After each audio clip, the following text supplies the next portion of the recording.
तो विद्यार्थियों, पिछले व्याख्यान में हमने बात की थी कि मौर्य साम्राज्य के दौरान या मौर्य साम्राज्य में जिस प्रकार की शासन व्यवस्था रही, प्रशासनिक व्यवस्था रही, उस प्रशासनिक व्यवस्था ने कौटिल्य ने समझाने का प्रयास किया कि जिस राज्य रूपी सावयवी संरचना की बात की है, उस सावयवी संरचना में राज्य के लिए वो कहते हैं कि 7 अंग या 7 अंग प्रमुख रूप से होने चाहिए।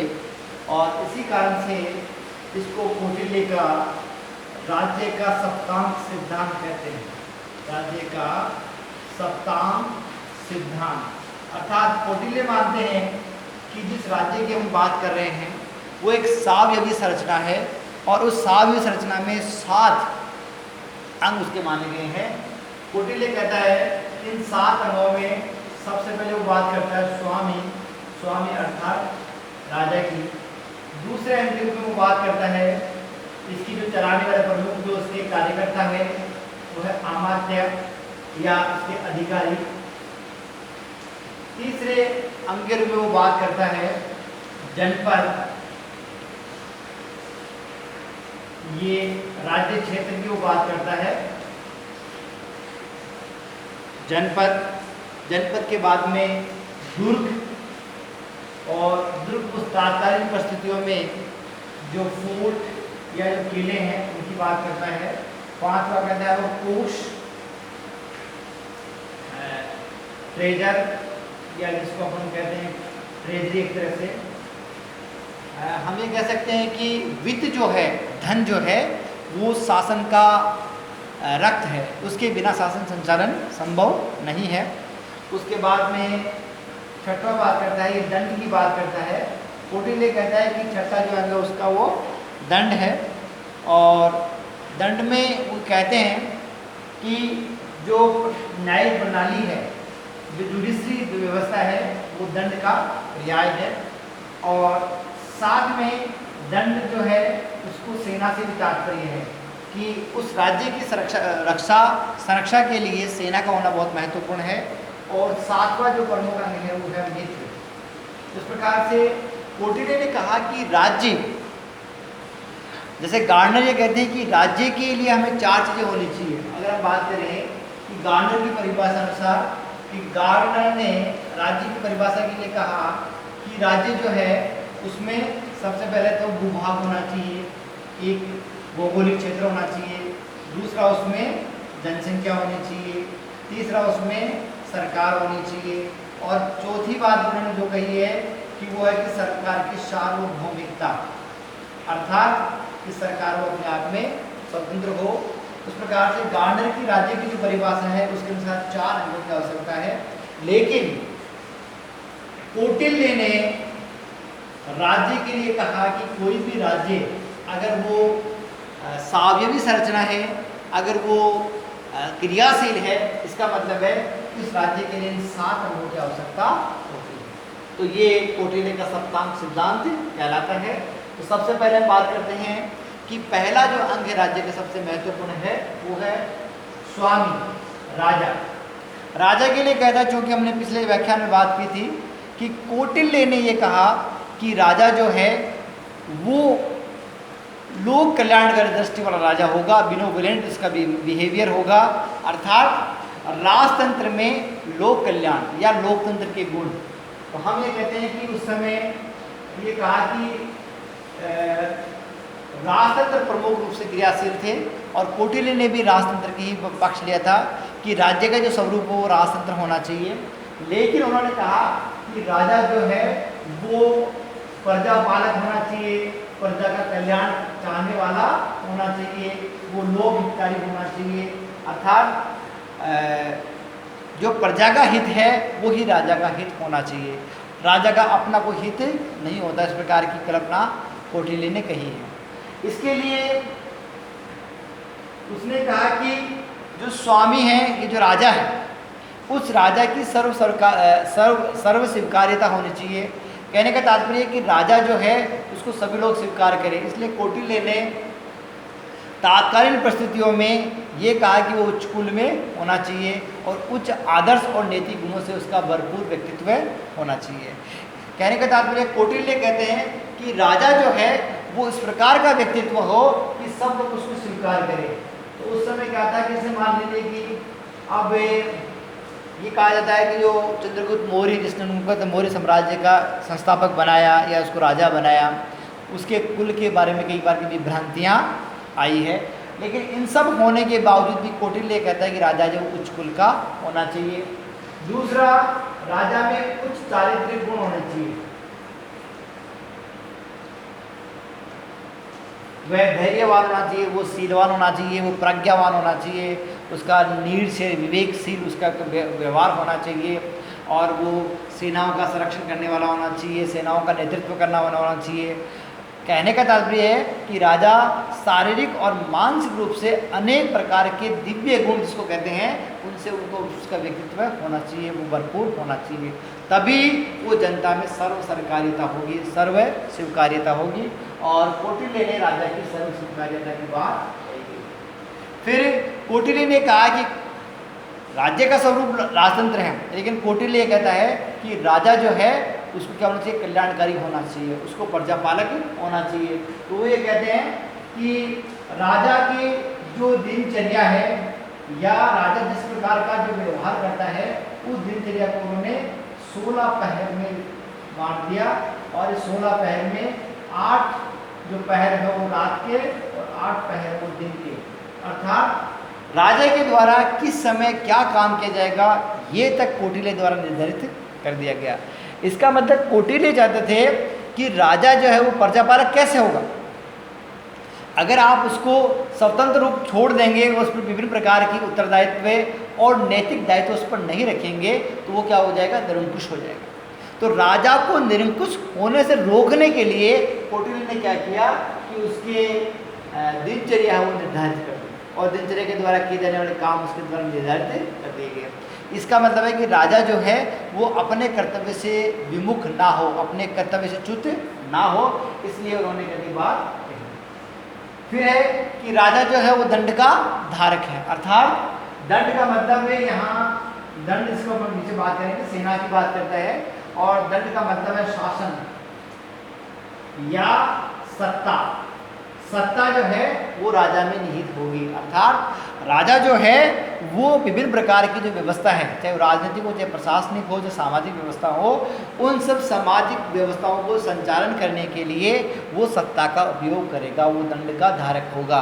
अगर जो व्यक्ति सामाजिक, आर्थिक, राजनीतिक विभिन्न प्रकार की जो क्रियाएं हैं उसमें प्रमाद करता है, उसमें अपराध करता है, तो राजा का ये नैतिक दायित्व है कि उसको वो दंड देवे, अर्थात वो उसको न्यायोचित व्यवहार करने के लिए विवश करे, उसको गलती होने पर उसको प्रताड़ित करे और अच्छा काम करने को प्रोत्साहित करे। इसका मतलब है कि राजा जो है वो दंड का धारक होगा।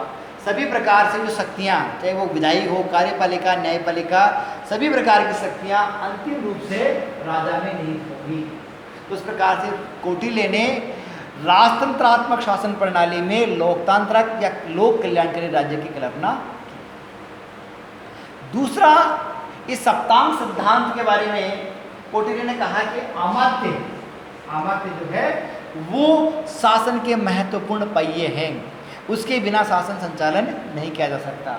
अकेला राजा विभिन्न प्रकार की क्रियाओं को संपादित नहीं कर सकता। तो राजा की सहायता के लिए, राजा के सहयोग के लिए और शासन के विभिन्न जो विभाग हैं उन विभागों का प्रशासनिक उत्तरदायित्व पूरा करने के लिए अमात्य की कल्पना की। अमात्य को हम इसके अधिकारी कह सकते हैं, राजा के मंत्री कह सकते हैं, राजा के सलाहकार कह सकते हैं। तो ये राजा को विभिन्न प्रकार के जो कार्य हैं उनको करने में सहायता देंगे। और कौटिल्य ने, क्योंकि इसके बारे में आगे से बात करेंगे प्रशासनिक व्यवस्था में, कौटिल्य ने कहा कि जो अमात्य होंगे वो उच्च कुल के होने चाहिए, उनकी निष्ठाओं की जांच वक्त वक्त पे की जानी चाहिए ताकि वो किसी प्रकार का प्रमाद या जनता पर अत्याचार तो नहीं कर रहे हैं। तो ये सब चीज़ों की कहते उन्होंने विभिन्न प्रकार की परीक्षाओं की बात की है, और वो विभिन्न समय समय पर इन अमात्यों की जासूसी के द्वारा या गुप्तरों के माध्यम से जानकारी इकट्ठी करते थे, और जो अधिकारी, अमात्य या मंत्री जो राजा जी के खिलाफ थे उनको प्रताड़ित करते थे, उनको दंड दिया जाता था इस प्रकार से। लेकिन साथ ही वो उसमें कुछ योग्यताओं की बात करते थे कि जो अमात्य बनाया जाएगा वो वेदों का ज्ञाता हो, उच्च कुल का हो, उसमें विभिन्न प्रकार के कहते हैं कि जो आधिकारिक गुण है वो उसमें होने चाहिए। इस प्रकार से बात कही गई। तीसरी बात ये कही गई है कि तीसरा जो महत्वपूर्ण अंग है वो है जनपद, अर्थात कि राज्य जिस क्षेत्र में, जैसे मान लीजिए कि यहाँ पहली बात करते हैं भूभाग की, तो ये बात यहाँ की जाती है कि गार्डनर ने भी कहा है कि राज्य हवा में नहीं होता, राज्य हवा में नहीं होता, राज्य एक भूभाग पर स्थित होता है और उस भूभाग पर जो लोग रहते हैं वो ये दावा करें कि ये भूभाग हमारा है।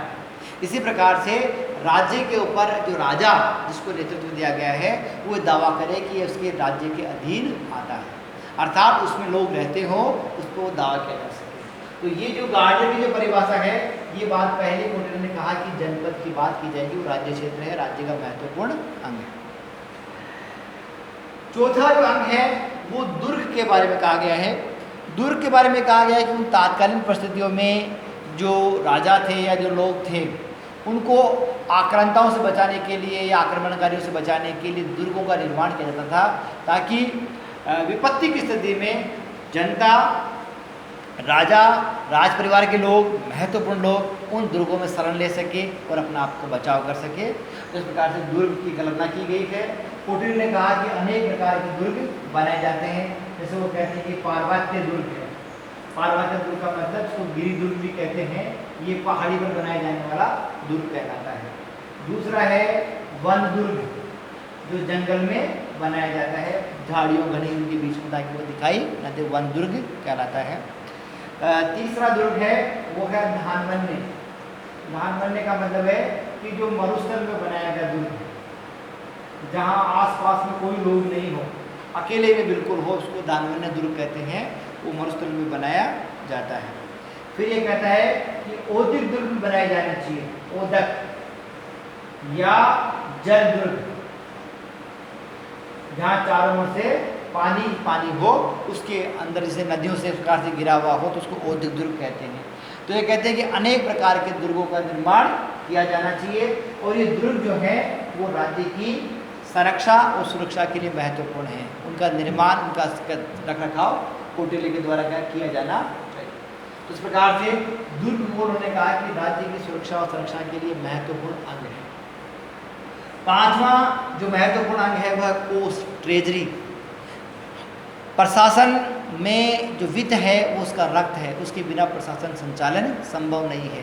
बिना धन के या बिना वित्त के प्रशासनिक और राजनीतिक प्रक्रियाएं कभी भी संपन्न नहीं की जा सकती। इसलिए जैसे हम बात करते हैं कि साहब हम टैक्स देते हैं, या उसे वैदिक काल में राजा को हवी दी जाती थी, उसके बाद राजा को भाग, कर, टैक्स, ये कई नाम आते हैं जो राजा के द्वारा इकट्ठे किए जाते हैं।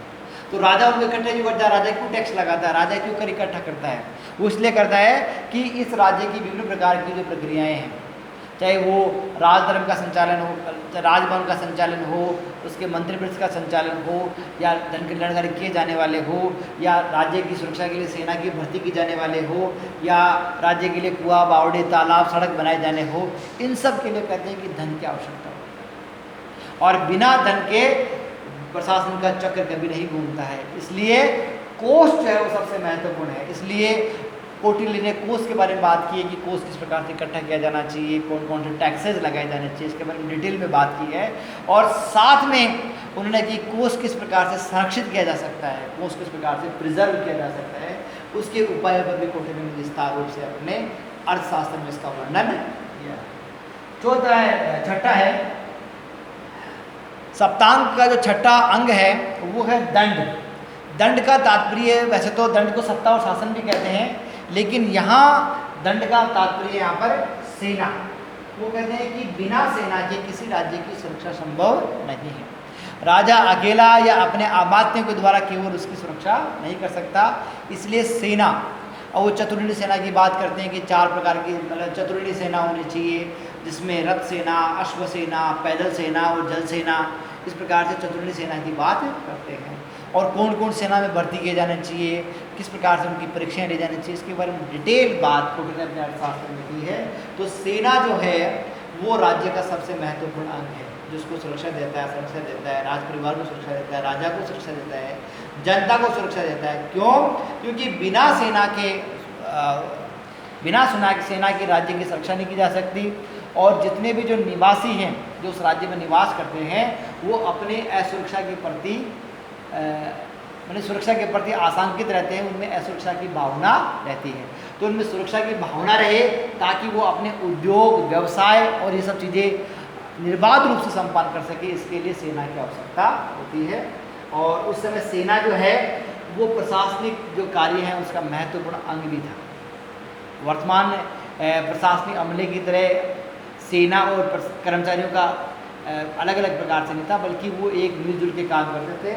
सेना महत्वपूर्ण रूप से सुरक्षा के साथ साथ में प्रशासनिक कार्यों को संपादित करने में भी सहायता करती। फिर सातवां जो सप्तांग सिद्धांत का जो सातवां अंग है या राज्य का जो सातवां अंग माना है कौटिल्य ने, वो मित्र माना है। वर्तमान में हम वैदेशिक नीति को देख लें या अपने पड़ोसियों से देख लें कि हम चीन से परेशान हैं, हम पाकिस्तान से परेशान हैं, हम इवन दिन छोटा सा जो राज्य हमारे ही एक मतलब उसका हिस्सा माना जाए या उसको बहुत अधिक हम पर आश्रित है, नेपाल, वो हमसे कहते हैं कि हमारे भूभाग और उसके बारे में इस प्रकार की बातें कर रहा है, हमको आंख दिखा रहा है। बांग्लादेश हमको आंख दिखा रहा है, श्रीलंका हमारा मित्र नहीं है, मालदीव उनको विश्वास नहीं करता है। तो इस प्रकार से उन्होंने कहा कि हमारे जो कोई भी राज्य हो, ये तो वर्तमान परिस्थिति बता रहा हूँ कि चीन, पाकिस्तान, नेपाल वो हमारे साथ नहीं है, बांग्लादेश को हम पर विश्वास नहीं है, श्रीलंका को हमको विश्वास नहीं है, वो चीन की तरफ झुका जा रहा है, मालदीव हम पे भी कहता है कि साथ। तो ये विभिन्न प्रकार के जो वैदेशिक जो संबंध है उन संबंधों के लिए कहा कि कौटिल्य ने उस समय आज के 2500 साल पहले कहा कि किसी राज्य का अस्तित्व इस बात पर निर्भर करता है कि उसके आसपास कितने लोग रहते हैं और वो किस प्रकार का व्यवहार करते हैं। तो कौटिल्य ने कहा कि राज्य के लिए मित्र की अति आवश्यकता है। हम तब तक सुरक्षित हैं जब चारों ओर हमारे मित्र हों। अगर हमारे चारों ओर मित्र नहीं है और दुश्मनों का चारों तरफ आतंक है तो हम सुरक्षित नहीं रह सकते। हम निर्बाध रूप से या चैन की नींद नहीं ले सकते। हम विकास की विभिन्न प्रक्रियाएं जो कार्य हैं उनको संपादित नहीं कर सकते। हम अपनी जनता को ये नहीं कह सकते कि आप निश्चिंत होकर के अपना काम कीजिए, अपने प्रोडक्शन कीजिए, अपने उद्योग धंधे चलाइए, कभी नहीं कहा जा सकता जब तक सुरक्षा का भाव नहीं हो। और सुरक्षा के भाव को स्थायित्व देने के लिए ये जरूरी है कि हमारे राज्य के चारों ओर मित्रों का राज्य हो, या हमारे जो चारों ओर जो राज्य हैं वो हमारे मित्र हो। तो कौटिल्य ने कहा कि किसी राज्य के स्थायित्व के लिए, उसके लंबे जीवन के लिए उसके चारों ओर मित्रों का होना आवश्यक है। तो मित्र राज्य के लिए सबसे महत्वपूर्ण अंग है। तो कौटिल्य कहते हैं कि जिस राज्य की कल्पना की जाती है उस राज्य की कल्पना में ये 7 अंगों का होना चाहिए। स्वामी, अमात्य, जनपद, दुर्ग, पोत, दंड और मित्र, ये सब मिलकर के एक राज्य को सावयवी संरचना बनाते हैं, एक सावयवी संगठन बनाते हैं जो मूल रूप में या अपने उद्देश्यों के लिए काम करता है।